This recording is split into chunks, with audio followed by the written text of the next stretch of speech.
Hello and welcome back traders. आज के इस वीडियो में आप देखेंगे सपोर्ट एंड रेजिस्टेंस क्या होता है, सपोर्ट एंड रेजिस्टेंस को चार्ट पर परफेक्टली एंड एक्यूरेटली ड्रा कैसे करते हैं, सपोर्ट एंड रेजिस्टेंस के कुछ ऐसे रूल्स जिन्हें इग्नोर करके 90% ऑफ ट्रेडर्स का लॉस होता है, रियल ब्रेकआउट और फॉल्स ब्रेकआउट को आइडेंटिफाई कैसे करते हैं, कब सपोर्ट ज्यादा पावरफुल होता है और कब रेजिस्टेंस ज्यादा पावरफुल होता है। और इस पूरे वीडियो में सीखेंगे सपोर्ट एंड रेजिस्टेंस से डिफरेंट तरह के मार्केट्स में ट्रेड कैसे करते हैं। तो ये एक वीडियो सपोर्ट एंड रेजिस्टेंस का कंप्लीट गाइड होने वाला है, तो इस वीडियो को बिल्कुल भी स्किप नहीं करना और इस वीडियो को लाइक और इस चैनल को सब्सक्राइब करना मत भूलना। चलिए शुरू करते हैं। सबसे पहले हम देखेंगे कि सपोर्ट होता क्या है और वो सारा कुछ जो हमें सपोर्ट के बारे में पता होना चाहिए। सपोर्ट की अगर हम बात करें तो ये एक प्राइस लेवल या प्राइस जोन होता है जिसे हम अपने चार्ट पर ड्रा करते हैं। जब मैं support as a price level की बात करूं तो मैं रेफर करता हूं हॉरिजॉन्टल लाइंस जो हम अपने चार्ट पे ड्रा करते हैं। वो सपोर्ट जोन्स का मतलब होता है जब हम रेक्टेंगुलर टूल से सपोर्ट ड्रा करते हैं इन द फॉर्म ऑफ रेक्टेंगल। वो जो ये रेक्टेंगल है ये रिप्रेजेंट करता है सपोर्ट जोन या प्राइस जोन को। ये मैं आपको डिटेल में समझाऊंगा जब हम अपने चार्ट पर real support and resistance draw करेंगे। सपोर्ट एक ऐसा लेवल होता है जहां पर एक्सपेक्ट किया जाता है प्राइसेस बाउंस बैक करेंगे। हम मान लेते हैं प्राइसेस ऊपर की डायरेक्शन में जा रहे थे, फिर इस पॉइंट से नीचे की तरफ एक रिट्रेसमेंट या पुल बैक आता है up to this support level. इस सपोर्ट पर एक्सपेक्ट किया जाता है कि प्राइसेस फिर से ऊपर की डायरेक्शन में जाएंगे, यानी कि हम यहाँ पर कह सकते हैं कि जो सपोर्ट लेवल है वहां पर बहुत ज्यादा बाइंग इंटरेस्ट होता है। ट्रेडर्स और इन्वेस्टर्स जो होते हैं वो सपोर्ट लेवल को as a potential buying opportunity देखते हैं, यानी कि जब भी प्राइस ऊपर जाएंगे फिर प्राइसेस रिट्रेसमेंट देकर सपोर्ट पे आते हैं। तो यहाँ पर ट्रेडर्स और इन्वेस्टर्स इसे एज ए बाइंग अपॉर्चुनिटी लेते हैं। यहाँ पर वर्ड अपॉर्चुनिटी यूज किया गया है, इसका मतलब है कि वो वेट करते हैं फिर कंफर्मेशन सिग्नल्स का और फिर वो बाइंग अपॉर्चुनिटीज लेते हैं ये सपोर्ट से। इसका मतलब ये नहीं होता है कि जैसे ही प्राइस सपोर्ट पर आएंगे आपको बाइंग की पोजीशन बनानी है। यहाँ पर भी हम फिर कैंडलस्टिक पैटर्न्स, चार्ट पैटर्न्स या और किसी इंडिकेटर से भी कंफर्मेशन लेते हैं जिसे हम जोन के थे, ये भी हम आगे देखेंगे। अब हम कह सकते हैं कि जो सपोर्ट लेवल है यहाँ पर डिमांड सप्लाई से ज्यादा होती है और सिमिलरली जो सपोर्ट लेवल है यहाँ पर बाइंग प्रेशर सेलिंग प्रेशर से ज्यादा होता है। अगर मैं इस पूरे का यहाँ पर आपको शॉर्ट में बता दूं तो आपको याद रखना है कि जो सपोर्ट होता है वो हॉरिजॉन्टल लेवल यानी कि प्राइस लेवल हो सकती है या तो वो प्राइस जोन हो सकता है यानी कि सपोर्ट जोन हो सकता है। और आपको याद रखना है कि जब भी प्राइस सपोर्ट पर आते हैं तो यहाँ पर बाइंग एक्सपेक्टेड होती है क्योंकि यहाँ पर डिमांड सप्लाई से ज्यादा होती है और यहाँ पर बाइंग प्रेशर सेलिंग प्रेशर से ज्यादा होता है। अब हम देखेंगे कि रेजिस्टेंस क्या होता है और वो सारा कुछ जो आपको रेजिस्टेंस के बारे में पता होना चाहिए। रेजिस्टेंस की अगर हम बात करें तो ये भी एक प्राइस लेवल या प्राइस जोन होता है सपोर्ट की तरह। जैसे आपने देखा था जब प्राइसेस सपोर्ट पर पहुंचते हैं तो यहाँ पर एक बाइंग प्रेशर एक्सपेक्टेड होता है, लेकिन जब प्राइसेस रेजिस्टेंस पर पहुंचते हैं तो यहाँ पर एक सेलिंग प्रेशर एक्सपेक्टेड होता है। अगर हम सिंपल में समझे तो रेजिस्टेंस एक ऐसा प्राइस लेवल होता है जहाँ पर प्राइसेस को फर्दर हाई जाने से रोका जाता है, यानी कि जब भी प्राइसेस रेजिस्टेंस लेवल पर आते हैं तो यहाँ पर एक्सपेक्टेड होता है कि प्राइसेस रिवर्स करेंगे नीचे की डायरेक्शन में। जो ट्रेडर्स और इन्वेस्टर्स होते हैं वो रेजिस्टेंस पर सेलिंग अपॉर्चुनिटीज ढूंढते हैं। हमने सपोर्ट में सीखा था जब प्राइसेस सपोर्ट पर पहुंचते हैं तो यहाँ पर ट्रेडर्स और इन्वेस्टर्स बाइंग अपॉर्चुनिटीज ढूंढते हैं, लेकिन जब प्राइसेस रेजिस्टेंस पर पहुंचते हैं तो यहाँ पर ट्रेडर्स और इन्वेस्टर्स सेलिंग अपॉर्चुनिटीज ढूंढते हैं। यानी कि हम कह सकते हैं कि रेजिस्टेंस पर सप्लाई डिमांड से ज्यादा होती है और सेलिंग प्रेशर बाइंग प्रेशर के कंपैरिजन में बहुत ज्यादा होता है। अगर मैं इस सारे को यहाँ पर सम अप करूँ तो आपको याद रखना है कि जो रेजिस्टेंस है वो या तो हॉरिजॉन्टल लेवल हो सकती है या तो वो एक जोन हो सकता है। यहाँ पर भी आपको याद रखना है कि रेजिस्टेंस है वो प्राइसेस को फर्दर हाई जाने से रोकती है और यहाँ पर एक रिवर्सल एक्सपेक्ट होता है और इस जगह पर सेलिंग प्रेशर बाइंग प्रेशर के कंपैरिजन में बहुत ज्यादा होता है और यहाँ पर सप्लाई डिमांड के कंपैरिजन में बहुत ज्यादा होती है। अब हम देखेंगे कि परफेक्ट सपोर्ट एंड रेजिस्टेंस अपने चार्ट पर कैसे ड्रा करते हैं। सबसे पहले आपको चार्ट को हायर टाइम फ्रेम्स पर एनालाइज करना है, यानी कि डेली टाइम फ्रेम और वीकली टाइम फ्रेम पर एनालाइज करना है। उसके बाद आपको most obvious support and resistance levels draw करने हैं। आपको वही पॉइंट्स कनेक्ट करने हैं जहां पर आपको मोस्ट नंबर ऑफ टच मिले। ये हम अभी अपने चार्ट पर भी देखेंगे कि कैसे ड्रा करते हैं, फिलहाल आपको ये याद रखना है। After this draw all support and resistance level on hourly 15 minutes and 5 minutes time frame, यानी कि सबसे पहले आपको डेली टाइम फ्रेम और वीकली टाइम फ्रेम पर major support and resistance levels identify करने हैं। फिर उसके बाद आवरली 15 मिनट्स और 5 मिनट्स टाइम फ्रेम पर आपको अपने सपोर्ट एंड रेजिस्टेंस ड्रा करने हैं। ये वाला सपोर्ट एंड रेजिस्टेंस का कॉन्सेप्ट आपको बहुत intraday trading as well as swing trading में हेल्प करेगा। फिर आपको continuously support and resistance draw करने की जरूरत नहीं है। लेकिन अगर आप स्विंग ट्रेडिंग नहीं करते, सिर्फ और सिर्फ इंट्राडे ट्रेडिंग करते हैं, तो आप कंटिन्यूअसली 15 मिनट्स और 5 मिनट्स टाइम फ्रेम पर सपोर्ट एंड रेजिस्टेंस ड्रा कर सकते हैं। After drawing our levels you can adjust them slightly if needed. कभी कभार क्या होता है, हम किसी जगह सपोर्ट या रेजिस्टेंस ड्रा करते हैं लेकिन वो थोड़ा स्लाइटली ऊपर या नीचे होता है, तो उसके बाद आपको देखना है कि कहीं एडजस्टमेंट की जरूरत मत है, फिर हम उसे एडजस्ट कर सकते हैं। अब हम इसे रियल चार्ट पर देखेंगे कि इन कॉन्सेप्ट्स को हम अप्लाई कैसे करते हैं। यहाँ पर आप देख सकते हैं कि मैंने रिलायंस इंडस्ट्रीज का चार्ट वीकली टाइम फ्रेम पर खोला है, क्योंकि मैंने आपको कहा था सबसे पहले हम हाई टाइम फ्रेम्स पर एनालिसिस करते हैं, यानी कि वीकली टाइम फ्रेम और डेली टाइम फ्रेम। तो सबसे पहले मैं यहाँ पर major support and resistance draw करूंगा। तो आपको मैंने कहा था हम वहीं पर सपोर्ट एंड रेजिस्टेंस ड्रा करते हैं जहां पर मैक्सिमम नंबर ऑफ टच हमें मिले। यहाँ पर आप देख सकते हैं कि यहाँ पर हमें मैक्सिमम नंबर ऑफ टच मिल रहे हैं। तो पहला जो हमारा रेजिस्टेंस है वो इस जगह पर बनेगा, सेकेंड जो हमारा सपोर्ट है वो इस जगह पर आएगा क्योंकि यहाँ पर हमें मैक्सिमम नंबर ऑफ टच मिल रहे हैं, और थर्ड हमें यहाँ पर मिल रहा है क्योंकि हमें यहाँ पर भी मैक्सिमम नंबर ऑफ टच मिल रहे हैं। यहाँ पर आप देख सकते हो कि सपोर्ट का ब्रेक डाउन हुआ था, फिर उसके बाद प्राइस फिर से रिवर्स हो चुके हैं। यहाँ पर भी थोड़ा इसने सपोर्ट को पेनिट्रेट करके नीचे आए थे प्राइस, फिर ऊपर की डायरेक्शन में फिर से गए। तो ऐसे पॉइंट्स आपको मिलेंगे जहां पर प्राइस स्लाइटली पेनिट्रेट कर सकता है, तो इसमें कोई प्रॉब्लम नहीं है। तो ये एग्जैक्टली सपोर्ट होते हैं। आपको यहाँ पर ये नहीं देखना है कि मुझे कैंडल का क्लोज टच करना है या मुझे कैंडल का हाई टच करना है। आपको बस इतना देखना है कि जहां पर मुझे मैक्सिमम नंबर ऑफ टच मिल रहे हैं आपको वही पॉइंट्स कनेक्ट करने हैं। तो यहाँ पर आप देख सकते हो कि मैंने हायर टाइम फ्रेम पर सपोर्ट एंड रेजिस्टेंस ड्रा किया है। तो इससे पीछे मैं नहीं जाऊंगा क्योंकि ये जो लेवल है ये 900 1500 लेवल है, जबकि पिछले 3-4 साल से जो रिलायंस इंडस्ट्रीज है वो 2000 लेवल से अब ही है। तो मैं ज्यादा पीछे सपोर्ट एंड रेजिस्टेंस ड्रा नहीं करूंगा। इसके बाद हम आएंगे डेली टाइम फ्रेम पर और यहाँ पर हम major support and resistance draw करेंगे। तो यहाँ पर आप देख सकते हो कि पहले से ही major support and resistance draw हुए हैं। तो यहाँ पर आप देख सकते हो कि हमें और कोई पॉइंट कनेक्ट करने की जरूरत नहीं है। इसके बाद में आऊंगा मैं आवरली टाइम फ्रेम पर। इसको मैं चार्ट को थोड़ा छोटा करता हूँ। तो यहाँ पर आप देख सकते हो जो रिलायंस इंडस्ट्रीज है वो एक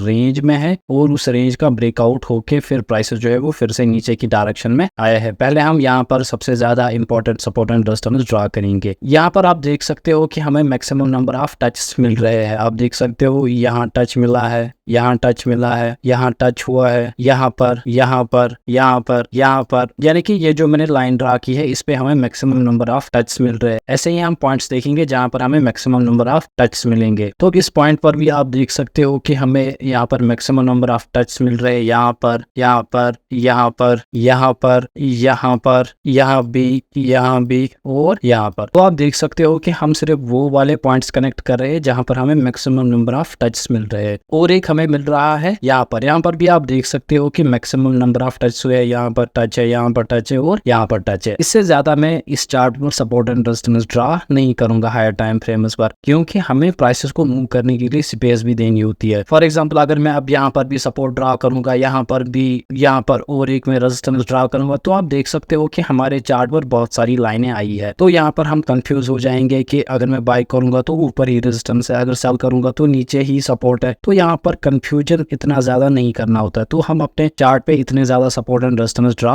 नहीं करते। तो मैं थोड़े यहाँ से डिलीट करता हूँ ये 3। तो आप देख सकते हो कि इतने सपोर्ट एंड रेजिस्टेंस काफी है। अब मैं जो अपनी एनालिसिस है वो मैं 15 मिनट्स टाइम फ्रेम पर करूंगा। जो लोअर टाइम फ्रेम के सपोर्ट एंड रेजिस्टेंस है उन्हें मैं ब्लू कलर की लाइन से ड्रा करूंगा। तो यहाँ पर आप देख सकते हो कि मोस्ट नंबर ऑफ टच हुए हैं, तो इसे मैं ब्लू लाइन से रिप्रेजेंट करूंगा। फिर आप देख सकते हो नीचे अगर मैं आऊं तो इस पॉइंट पर आप देख सकते हो कि मोस्ट नंबर ऑफ टच हुए हैं। ये इंट्राडे के चार्ट पर मैं ड्रा कर रहा हूँ और यहाँ पर मोस्ट नंबर ऑफ टच हुए हैं। और आप देख सकते हो कि हमने रिलायंस इंडस्ट्रीज के चार्ट पर most number of support and resistance draw किए हैं। तो यहाँ पर आप देख सकते हो कि हमने रिलायंस इंडस्ट्रीज के चार्ट पे support and resistance beautifully draw किया है। और आप देख सकते हो कि हमें प्राइस मूवमेंट्स के लिए बहुत जगह मिल रही है। फॉर एग्जाम्पल अगर मैं इंट्राडे में देखूं तो यहाँ पर अगर मैं बाय करता फिर भी मुझे चार्ट पे मूवमेंट करने के लिए बहुत जगह थी। सिमिलरली यहाँ पर अभी मूवमेंट करने के लिए जगह थी। अब मैं 5 मिनट्स टाइम टाइम फ्रेम पर आऊंगा और यहाँ पर आपको अगर आपको और कोई इंपॉर्टेंट सपोर्ट एंड रेजिस्टेंस देखे तो आप वो ड्रा कर सकते हो। वैसे तो यहाँ तक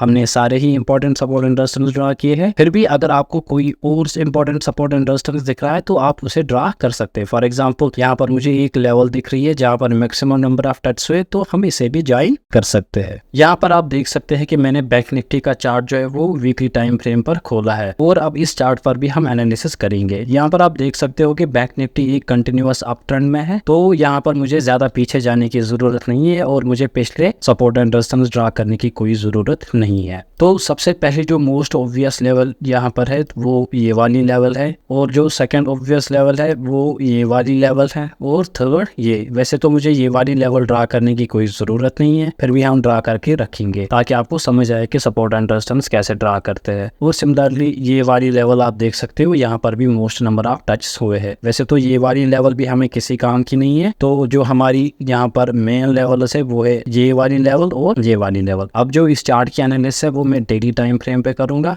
यहाँ पर आप देख सकते हो कि यहाँ पर मुझे मोस्ट नंबर ऑफ टच मिल रहा है, क्योंकि ज्यादा अभी ऊपर चार्ट नहीं बना है तो या मुझे यहाँ पर पिछला कोई डाटा नहीं मिलेगा, तो इसीलिए यहाँ पर मैं इतना ही कंसिडर करूंगा। और सिमिलरली मुझे यहाँ पर मोस्ट नंबर ऑफ टच मिले हैं डेली टाइम फ्रेम पर। इसे मैं थोड़ा एडजस्ट भी कर सकता हूँ, जैसे कि मैंने आपको बताया था कि अगर आपको जरूरत पड़े कि थोड़ा आपको ऊपर नीचे ये लाइनें एडजस्ट करनी है तो आप कर सकते हो। और एक इम्पॉर्टेंट अगर मैं ड्रा करूंगा तो यहाँ पर हमें और एक इम्पॉर्टेंट लेवल मिल रही है। इसके बाद मैं सीधे आऊंगा अब आवरली टाइम फ्रेम पर। यहाँ पर आप देख सकते हो कि मुझे आवरली टाइम फ्रेम पर कोई सपोर्ट या रेजिस्टेंस ड्रा करने की वैसे उतनी ज्यादा जरूरत नहीं है, क्योंकि ऑलरेडी ड्रा करके है यहाँ पर। फिर भी अगर मैं एक ड्रा करूँ तो यहाँ पर आप देख सकते हो कि मोस्ट नंबर ऑफ टच मुझे इस जगह पर मिल रहे हैं, तो ये वाला पॉइंट में ड्रा करके रखता हूँ। इसके बाद हम सीधे आएंगे 15 मिनट्स टाइम फ्रेम पर, यानी कि इंट्राडे टाइम फ्रेम पर। पहले मैं चार्ट को रीसेट करता हूँ। यहाँ पर मुझे ज्यादा पीछे जाने की जरूरत नहीं है, बस मैं 5-10 दिन का देखूंगा यहाँ पर, क्योंकि पिछले सारे जो सपोर्ट एंड रेजिस्टेंस है वो मैंने ऑलरेडी ड्रा करके रखे हैं। तो यहाँ पर जो मोस्ट इंपॉर्टेंट लेवल मुझे दिख रही है वो है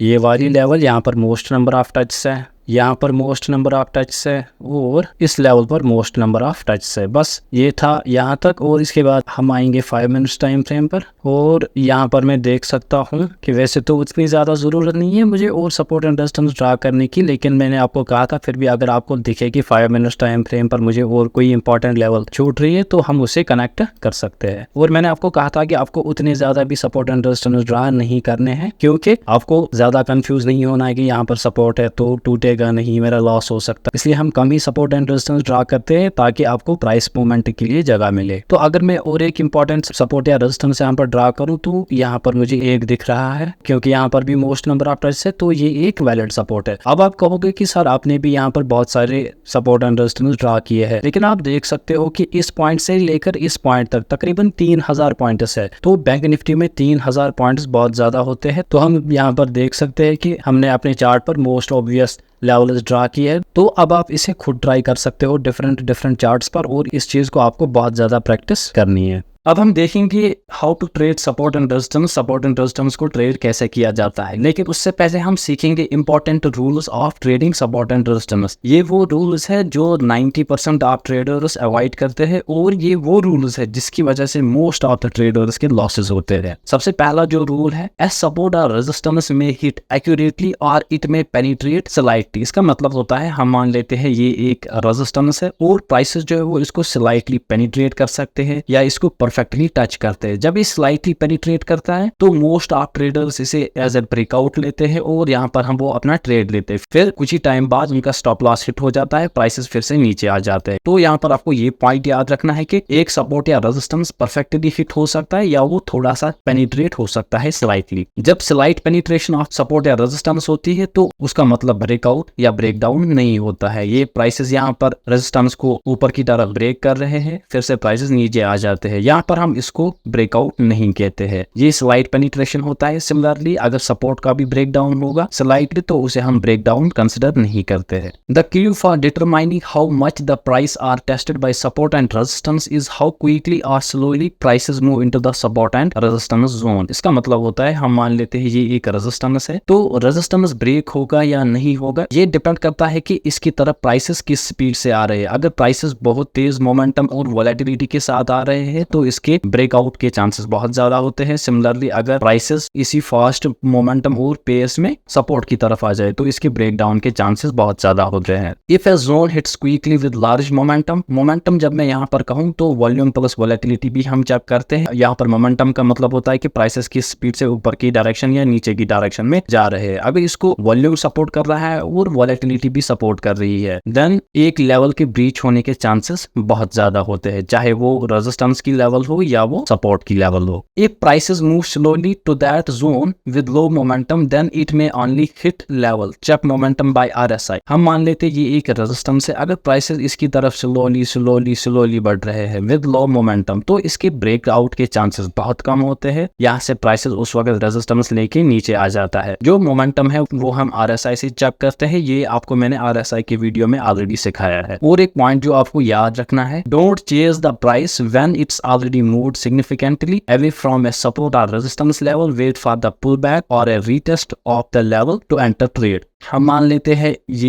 एक रेजिस्टेंस है और इस रेजिस्टेंस का ब्रेकआउट हुआ है और प्राइसेस जो है वो ऊपर की डायरेक्शन में आए हैं। अगर आप इस वक्त प्रेजेंट नहीं थे तो मोस्ट ऑफ ट्रेडर्स पैनिक में यहाँ पर अपना ट्रेड ले लेते हैं बाइंग का, वो सीधे ही ट्रेड में घुस जाते हैं। तो आपको जब दिखे कि मार्केट ने पहले ही सिग्निफिकेंट मूव किया है एक रेजिस्टेंस से या सपोर्ट से, तो आपको या तो पुल बैक का वेट करना है या तो आपको रीटेस्ट का वेट करना है, उसी के बाद आप ट्रेड ले सकते हो। यहाँ पर फोमो में बहुत सारे ट्रेडर्स ट्रेड ले लेते हैं और उनका स्टॉप लॉस हिट हो जाता है। Support and resistance levels can be vulnerable to sudden price moments during a significant economic announcements or news events. Stay out of the market during these times to avoid unnecessary risk. इसका मतलब होता है support and resistance perfectly work करते हैं जब market normal conditions में होता है, लेकिन जब कोई इकोनॉमिक न्यूज होती है या कोई बड़ा सा इवेंट होता है तब प्राइसेस इन सपोर्ट लेवल्स या रेजिस्टेंस लेवल्स का रेस्पेक्ट नहीं करता है। प्राइसेस इनको सीधे ब्रीच करके या तो ऊपर या तो नीचे की डायरेक्शन में चला जाता है। ऐसे मौकों पर आपको ट्रेड करना अवॉइड ही करना चाहिए, लेकिन अगर आप फिर भी ट्रेड करना चाहे तो आप कैटलिस्ट की डायरेक्शन यानी कि न्यूज की डायरेक्शन में जा सकते हैं या आप अपनी दूसरी एनालिसिस को भी कंबाइन करके सपोर्ट एंड रेजिस्टेंस को ट्रेड कर सकते हैं। लेकिन जब न्यूज आती है तब इन सपोर्ट या रेजिस्टेंस की वर्क करने के चांसेस वो बहुत ज्यादा कम होते हैं। तो ये थे कुछ गोल्डन रूल्स जो कि आपको सपोर्ट एंड रेजिस्टेंस ट्रेड करने से पहले पता होने चाहिए। अब हम देखेंगे कि हम सपोर्ट एंड रेजिस्टेंस को एक्चुअली में ट्रेड कैसे करते हैं। उससे पहले हम देखेंगे कि हम मार्केट में रियल ब्रेकआउट और फॉल्स ब्रेकआउट को कैसे आइडेंटिफाई करते हैं। अब हम देखेंगे कि हम मार्केट में रियल और फेक ब्रेकआउट्स कैसे आइडेंटिफाई करते हैं। जब एक रेजिस्टेंस का ब्रेकआउट या एक सपोर्ट का ब्रेकडाउन होगा तो हम कैसे आइडेंटिफाई करेंगे ये रियल ब्रेकआउट या ब्रेकडाउन है या ये फेक ब्रेकआउट या ब्रेकडाउन है। Higher high and higher low forming pattern towards resistance indicates breakout of resistance. अगर ये हम मान लेते हैं एक रेजिस्टेंस है, अगर इस रेजिस्टेंस की तरफ हायर हाई और हायर लो फॉर्मेशन का पैटर्न बन रहा है तो अगर इस रेजिस्टेंस का यहाँ पर ब्रेकआउट होगा तो ये ब्रेकआउट रियल होता है और जेन्युइन होता है। यानी कि आपको इतना याद रखना है कि एक हायर हाई और हायर लो की फॉर्मेशन होनी चाहिए। यह है पहला हाई, यह है पहला लो, यह है सेकंड हाई जो पिछले वाले हाई से हायर है। सिमिलरली ये है सेकंड लो जो पिछले वाले लो से हायर है। सिमिलरली थर्ड ये सेकंड वाले हाई से हायर है और ये वाला लो सेकंड वाले लो से हायर है। यानी कि जब भी आपको एक रेजिस्टेंस की तरफ हायर हाई और हायर लो फॉर्मेशन पैटर्न मिले और इस रेजिस्टेंस का ब्रेकआउट हो रहा है तो ये एक रियल ब्रेकआउट होता है और यहाँ पर आप ट्रेड कर सकते हैं। अगर आप यहाँ पर ध्यान रखोगे कि जब ये हायर हाई और हायर लोज का पैटर्न बनता है ये इन the form of ascending triangle बनता है और जैसे ही इस असेंडिंग ट्रायंगल का ब्रेकआउट होगा आप उस वहां पर भी ट्रेड ले सकते हो। बस आपको याद रखना है कि हायर हाइज का पैटर्न बनना चाहिए या तो वो एक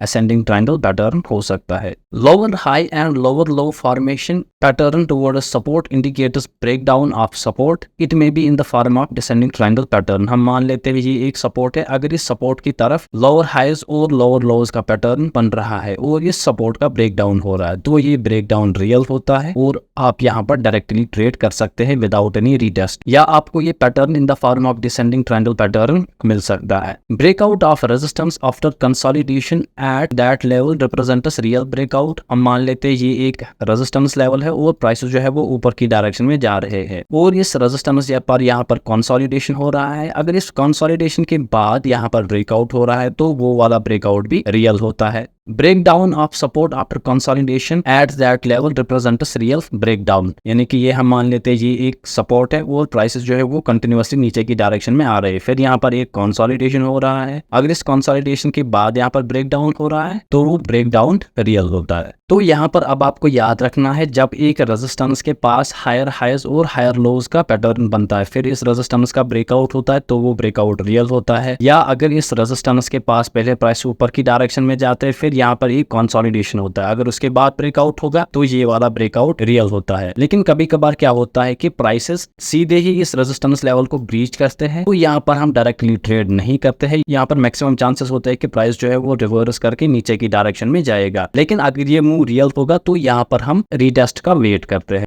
अगर यहाँ पर हमें रीटेस्ट के बाद यहाँ पर सपोर्ट मिल रहा है तो उसके बाद हम यहाँ पर बाइंग की पोजीशन बना सकते हैं। अगर हमें डायरेक्टली किसी रेजिस्टेंस का ब्रेकआउट मिल रहा है विदाउट दिस पैटर्न और दिस पैटर्न, तो हम यहाँ पर ट्रेड नहीं करते हैं, यहाँ पर हम पहले रीटेस्ट का वेट करते हैं। सिमिलरली डाउन ट्रेंड में आपको देखना है कि ये एक सपोर्ट है, अगर सपोर्ट के पास आपको लोअर हाइज और लोअर लोज का पैटर्न मिल रहा है, फिर उसके बाद ब्रेक डाउन हो रहा है, तो ये ब्रेक डाउन रियल होता है। या अगर आपको दिख रहा है कि प्राइसेस इसके सपोर्ट को अप्रोच कर रहे हो और यहाँ पर एक कंसोलिडेशन हो रहा है, उसके बाद ब्रेक डाउन हो रहा है, तो ये मूव भी रियल होता है। लेकिन अगर आपको ऐसा दिखे कि सपोर्ट के पास प्राइसेस आ रहे हैं और वो सीधा इस लेवल को ब्रीच कर रहे हैं, तो यहाँ पर हम डायरेक्टली ट्रेड नहीं करते हैं, यहाँ पर हम रीटेस्ट का वेट करते हैं। अगर रीटेस्ट के बाद फिर से प्राइसेस नीचे की डायरेक्शन में आते हैं, तो हम यहाँ पर सेलिंग का ट्रेड एग्जीक्यूट करते हैं, या तो अगर ये फेक मूव हुआ तो यहाँ पर हम फिर से बाइंग की पोजीशन बनाते हैं। तो ये था कि आप मार्केट में रियल मूव्स और फेक मूव्स कैसे आइडेंटिफाई कर सकते हो। अब हम सीखेंगे कि सपोर्ट एंड रेजिस्टेंस को ट्रेंडिंग मार्केट्स में कैसे ट्रेड करते हैं, चाहे वो अप ट्रेंडिंग मार्केट हो या वो डाउन ट्रेंडिंग मार्केट हो। फिर हम जो अभी तक हमने सीखा, चाहे वो रियल ब्रेकआउट्स हो या फेक ब्रेकआउट्स हो, वो ट्रेंडिंग मार्केट्स हो, डाउन ट्रेंडिंग मार्केट्स हो, या हमने जो सपोर्ट एंड रेजिस्टेंस के रूल्स है, फिर वो हम इसके बाद पूरे चार्ट पर अप्लाई करेंगे और देखेंगे कि हम सपोर्ट एंड रेजिस्टेंस को कॉम्बिनेशन में कैसे ट्रेड करते हैं। सबसे पहले आपको ट्रेंड एनालिसिस करनी है। Consider the overall trend when trading support and resistance. Trading in the direction of trend can increase the probability of success. ये आपको पता होगा कि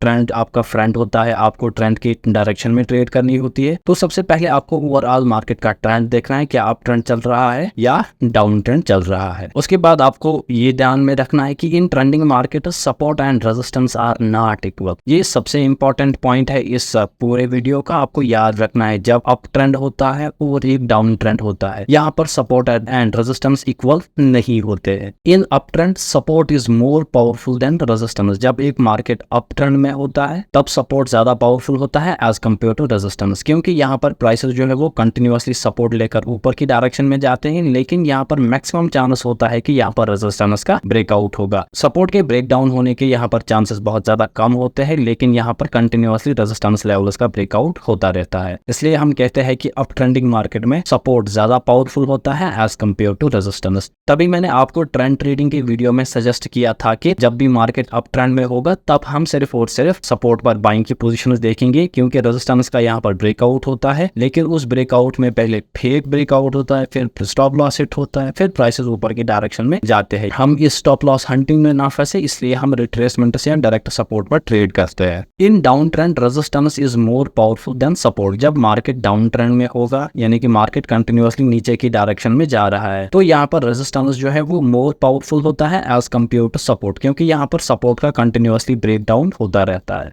अगर मैं अब इस रियल ब्रेकआउट, फेक ब्रेकआउट और ट्रेंड ट्रेडिंग को कॉम्बिनेशन में यूज करूंगा, तो आपको कुछ रूल्स याद रखने हैं। जब मार्केट अप ट्रेंड में होगा तब रेजिस्टेंस के ब्रेकआउट होने के चांसेस बहुत ज्यादा है, तब हम सपोर्ट के ब्रेक डाउन पर ट्रेड बहुत ज्यादा कम करेंगे और हम सिर्फ और सिर्फ यहाँ पर पुल बैक पर सपोर्ट पर ट्रेड करेंगे। जब मार्केट डाउन ट्रेंड में होगा तो यहाँ पर आपको मैंने कहा कि रेजिस्टेंस ज्यादा पावरफुल होगा, तो हम रेजिस्टेंस पर सेलिंग के ट्रेड्स एग्जीक्यूट करेंगे। यहाँ पर सपोर्ट के ब्रेक डाउन होने के चांसेस बहुत ज्यादा है। अगर आपको अप ट्रेंड में किसी सपोर्ट का ब्रेकडाउन मिल रहा है तो आपको यहाँ पर रीटेस्ट के बाद ही ट्रेड करना है, आपको डायरेक्टली ट्रेड में नहीं घुसना है। सिमिलरली जब आप डाउन ट्रेंड में ट्रेड करोगे तो जैसे ही एक रेजिस्टेंस का यहाँ पर ब्रेकआउट होगा तो यहाँ पर आप रीटेस्ट के बाद ही ट्रेड करोगे, आप यहाँ पर डायरेक्टली ट्रेड नहीं करोगे। यहाँ पर हम डायरेक्टली सपोर्ट रेजिस्टेंस पर ट्रेड करेंगे जब हमें दिखेगा कि फिर से प्राइस जो है वो नीचे की डायरेक्शन में आ रहे हैं। अब तक जो भी हमने सीखा, अब हम इसे रियल चार्ट पर देखेंगे और देखेंगे कि हम सपोर्ट एंड रेजिस्टेंस को रियल चार्ट पर कैसे ट्रेड करेंगे।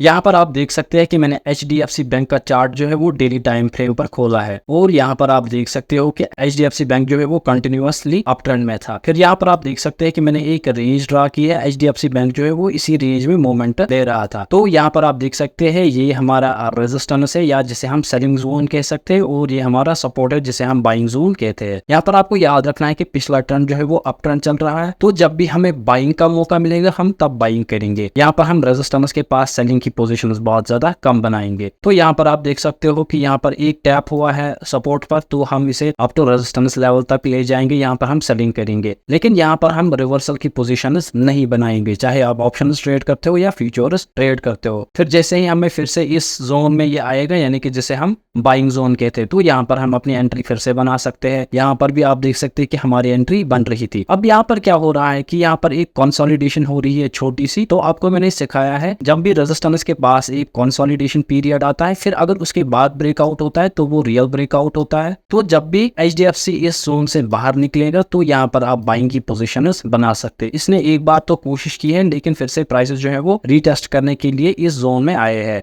तो यहाँ पर आपको वेट करना है, जैसे ही इस लेवल का ब्रेकआउट होगा तो यहाँ पर आप अपनी बाइंग की पोजीशंस बना सकते हैं, क्योंकि यहाँ पर आप देख सकते हैं कि कंसोलिडेशन चल रही है नियर रेजिस्टेंस। यहाँ पर और भी एक पॉइंट आपको याद रखना है कि जब एक साइडवेज मार्केट होगा हम पिछले ट्रेंड के अकॉर्डिंग ही बाइंग और सेलिंग करेंगे। अगर पिछला ट्रेंड बाइंग का ट्रेंड है तो हम सिर्फ और सिर्फ सपोर्ट पर बाइंग करेंगे। अगर पिछला ट्रेंड सेलिंग का ट्रेंड है यानी कि डाउन ट्रेंड है तो हम सिर्फ और सिर्फ रेजिस्टेंस पर सेलिंग की पोजीशंस बनाएंगे। यहाँ पर आप देख सकते हो कि मैंने बैंक निफ्टी का चार्ट जो है वो 5 मिनट्स टाइम फ्रेम पर खोला है और बैंक निफ्टी जो है वो इस वक्त कंटिन्यूअसली अप ट्रेंड में है, यानी कि जब भी हमें सपोर्ट पर मौका मिलेगा हम बाइंग की पोजीशंस बनाएंगे। तो यहाँ पर आप देख सकते हैं कि हम इस पॉइंट से स्टार्ट करेंगे। यहाँ आप देख सकते हो प्राइसेस सीधे ऊपर की डायरेक्शन में गए हैं अप टू दिस पॉइंट। फिर यहाँ पर एक रीटेस्ट हमें मिला है। आपको मैंने कहा था जब रेजिस्टेंस का ब्रेकआउट होगा हम डायरेक्टली बाइंग की पोजीशंस नहीं बनाएंगे, क्योंकि मैक्सिमम टाइम्स यहाँ पर हमें ट्रैप किया जाता है और हमारे स्टॉप लॉसेस यहाँ पर हिट होते हैं। जैसे ही ये इस सपोर्ट का यहाँ पर रीटेस्ट करेगा हम यहाँ पर बाइंग की पोजीशंस बनाते। फिर आप देख सकते हो कि प्राइसेस कंटिन्यूअसली ऊपर की डायरेक्शन में गए हैं। यहाँ पर आप देख सकते हो कि मैंने दो यहाँ पर रेजिस्टेंसेस एक साथ बनाई है। तो यहाँ पर ये मसला है कि यहाँ पर भी मुझे मैक्सिमम नंबर ऑफ टच मिल रहे थे और यहाँ पर भी मुझे मैक्सिमम नंबर ऑफ टच मिल रहे हैं। तो हम इन दोनों को यहाँ पर कॉम्बिनेशन में यूज करेंगे एज ए रेजिस्टेंस जोन। जैसे ही प्राइस इसको क्रॉस करेंगे तो हम इसे as a support zone consider यहाँ पर करेंगे। यहाँ पर आप देख सकते हो कि पिछला ट्रेंड अप ट्रेंड चल रहा था, इसलिए यहाँ पर हम रीटेस्ट या इसके ब्रेकआउट पर यहाँ पर हम बाइंग की पोजीशंस बनाते। इसी में आप यहाँ पर आगे देख सकते हो कि प्राइसेस ऊपर गए हैं, फिर यहाँ पर इन्होंने हायर हाइज और हायर लोज का पैटर्न बनाया है। फिर यहाँ पर इस रेजिस्टेंस का यहाँ पर ब्रेकआउट हुआ है। आपको मैंने कहा था कि जब आपको ऐसा पैटर्न मिले तो ये वाला ब्रेकआउट भी रियल होता है। यहाँ पर आप देख सकते हो कि प्राइसेस ऊपर गए हैं, फिर यहाँ पर एक कंसोलिडेशन आई है नियर रेजिस्टेंस। तो नेक्स्ट डे हम देख सकते हैं कि प्राइसेस गेव